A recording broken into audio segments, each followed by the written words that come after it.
कुछ हफ्ते पहले मेरे एक दोस्त के हाथ बुरी तरह से जल गया था। डॉक्टर ने बड़े ध्यान से उसका इलाज किया और उसे ढेर सारी दवाइयाँ दी, जिनमें कई एंटीबायोटिक्स भी शामिल थी। मैंने डॉक्टर से पूछा, इतनी सारी एंटीबायोटिक्स क्यों? डॉक्टर ने कहा, जलने वाले मरीजों को कई तरह के फंगल, बैक्टीरियल और वायरल इन्फेक्शन हो सकते हैं। हमारी त्वचा इन सभी पैथोजेंस के खिलाफ हमारी पहली सुरक्षा परत होती है। उस दिन मुझे और बेहतर तरीके से समझ आया कि हमारी त्वचा का असली काम क्या है। हमारी त्वचा सिर्फ एक कवर नहीं है, बल्कि हमारे शरीर की सबसे बड़ी प्रोटेक्टिव शील्ड और रेगुलेटर भी है। अगर हम इसके स्ट्रक्चर को समझ ले तो हमें इसका असली इंपॉर्टेंस पता चलेगा। हमारी त्वचा 3 मुख्य परतों यानी लेयर्स से बनी होती है। हर लेयर की अपनी अलग खासियत होती है और ये सब मिलकर सुरक्षा और सहारा देने का काम करती है। त्वचा की सबसे ऊपरी लेयर को एपिडर्मिस कहा जाता है। ये लेयर पतली लेकिन बहुत मजबूत होती है और हमारे शरीर को बैक्टीरिया, वायरस और हानिकारक केमिकल से बचाने का काम करती है। अब जरा इस लेयर को करीब से देखिए। ये लेयर अलग अलग टाइप्स के सेल्स से बनी होती है, जो 5 अलग अलग सब लेयर्स में बटी होती है। हर लेयर का अपना अलग अलग काम होता है। सबसे ऊपर के लेयर को स्ट्रैटम कॉर्नियम कहा जाता है। इसके नीचे होता है स्ट्रैटम ल्यूसिडम। ये दोनों लेयर्स डेड फ्लैट सेल्स से बनी होती है, जिनमें केराटिन भरा होता है। ये केराटिन एक तरह का प्रोटीन है जो त्वचा को मजबूती देता है। इसलिए ये परतें एक स्ट्रॉन्ग प्रोटेक्टिव शील्ड बनाती है। लेकिन ये जानना भी जरूरी है कि स्ट्रैटम ल्यूसिडम सिर्फ मोटी त्वचा में पाया जाता है, जैसे हथेलियों और पैरों के तलवों में। ये लेयर त्वचा को एक्स्ट्रा प्रोटेक्शन देती है। इसके बाद आता है स्ट्रैटम ग्रैन्युलोसम। ये लेयर लैमेलर ग्रैन्यूल्स नाम की सेल्स से बनी होती है। ये सेल्स लिपिड और प्रोटीन निकालती है, जो त्वचा की सेल्स के बीच मौजूद खाली जगहों को भरकर शरीर के पानी को बाहर निकलने से रोकती है। फिर आता है स्ट्रैटम स्पाइनोसम। ये लेयर केराटिनोसाइट्स नाम के सेल्स से बनी होती है। ये सेल्स बहुत काम की होती है।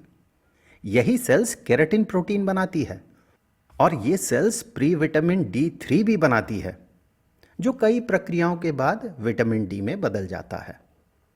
इस लेयर में लैंगरहन सेल्स भी होती हैं, जो पैथोजेंस को पहचान कर शरीर की इम्यून सिस्टम को अलर्ट करती है। सबसे नीचे की लेयर को स्ट्रेटम बेसिली कहा जाता है। इसमें बेसल सेल्स होती हैं, जो नई त्वचा कोशिकाएं यानी स्किन सेल्स बनाती है।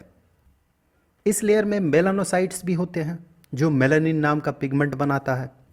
मेलानिन हमारी त्वचा के रंग के लिए जिम्मेदार होता है और सूरज की अल्ट्रावायलेट रेज से प्रोटेक्शन देता है। इसके अलावा इसमें मार्कल सेल्स भी होते हैं, जो सेंसरी न्यूरॉन्स से जुड़ी होती है। ये सेल्स टच को सेंस करने में मदद करती है।